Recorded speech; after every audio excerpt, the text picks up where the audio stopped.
Born the day before Easter Sunday in 1927, Joseph Ratzinger came of age in a time of moral crisis. An unwilling Nazi, at 14 he was conscripted into the Hitler Youth, then into an anti-aircraft auxiliary, and finally into the army. But as Germany faced imminent defeat in 1945, he deserted, still a teenager, and later that year entered a seminary.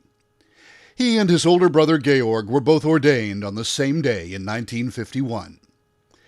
Dealing with a congregation, though, did not come naturally. Am I able to talk to the kids? Am I able to go to the elderly and to the sick? And for himself, he said, yeah, I decided I could do that, but he always described this as a kind of a burden for himself. He found comfort and his calling in academia. As a professor of theology, he was an advisor to the pivotal Second Vatican Council. Later, he was named Archbishop of Munich, and Pope Paul VI made him a cardinal, despite his lack of pastoral experience.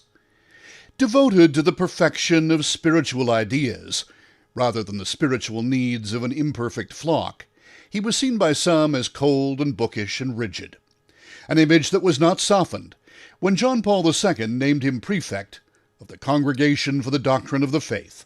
In effect, the Vatican's prosecutor, he was nicknamed God's Rottweiler.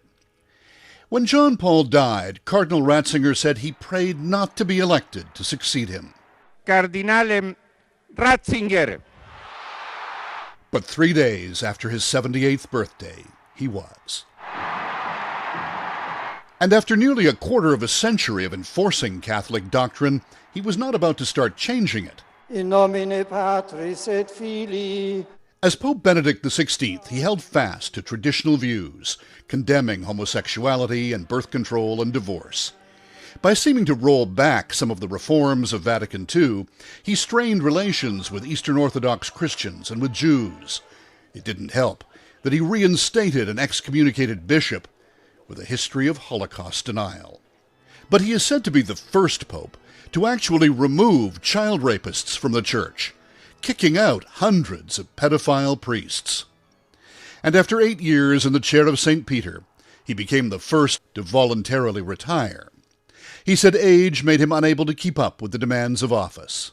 A great act of humility on his part, great act of love. A sharp and exacting scholar, an accomplished classical pianist, fluent in multiple languages, and author of 66 books, Benedict XVI could well be described as a sheltered academic. But he called himself Lavoratore nella vigna del Signore. A laborer in the vineyard of the Lord. Tom Walters, CTV News, Los Angeles.